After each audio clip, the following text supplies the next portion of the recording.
விஜயாவுக்கு உண்மை தெரிஞ்சிருச்சு. அதனால மனோஜை போட்டு அடிக்கிறாங்க. ரோகிணி மனோஜுக்கு சப்போர்ட்டா பேசுறாங்க. அவருக்கு எந்த உண்மையும் தெரியாது, அவரே ஏமாந்துட்டு நிக்கிறாரு அப்படின்னு சொல்றாங்க. ரோகிணி மனோஜ தனியா கூட்டிட்டு போய் விசாரிக்கிறாங்க. மனோஜ் எல்லா உண்மையும் சொல்லிடுறாரு. ரோகிணி சொல்றாங்க, இந்த உண்மைய என்கிட்ட சொன்னேன்னு ஆன்டி கிட்ட சொல்லிடாத. மனோஜும் சரி சரி டென்ஷன் ஆகாத, நான் யாருக்கிட்டையும் சொல்ல மாட்டேன்னு சொல்லிடுறாரு. ரவி ஸ்ருதி கிட்ட சொல்றாங்க, அமைதியா இருந்து இந்த வீட்டுல என்ன நடக்குதுன்னு நம்ம பார்ப்போம். அதுவும் இல்லாம இது பண விஷயம், நம்ம தலையிட வேண்டாம்னு சொல்றாங்க. முத்து மீனா கிட்ட சொல்றாங்க, எங்க அம்மா அடிக்கிற மாதிரி அடிச்சு மனோஜ காப்பாத்திட்டாங்க.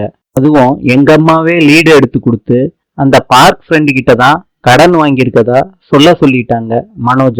முதல்ல அவன் ஃப்ரெண்டு கிட்ட தான் கடன் வாங்கினான்னு ஃபர்ஸ்ட் அவனை பார்த்து பேசி தெரிஞ்சுப்போம் அப்படின்னு முத்து சொல்றாரு மீனா கிட்ட. முத்து பார்க் ஃப்ரெண்டு கிட்ட பேசி தெரிஞ்சுக்கிறாரு மனோஜ் கடன் வாங்கலன்னு.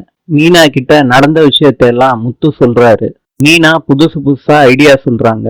அதை வச்சு முத்து ஒரு ஐடியாவை ரெடி பண்ணிட்டாரு. மீனா கேக்குறாங்க, எதுவும் சொல்லாம போறீங்களேன்னு. முத்து நான் வீட்டுக்கு வந்த உடனே சொல்றேன்னு சொல்லிட்டு போறாரு. முத்து கடையில போய் மந்திரத்துக்கு தேவையான அத்தனை ஜாமானும் வாங்குறாரு. முத்து பட்டையெல்லாம் அடிச்சுக்கிறாரு. ரவியும் ஸ்ருதியும் அண்ணாமலைக்கு ஆறுதல் சொல்றாங்க.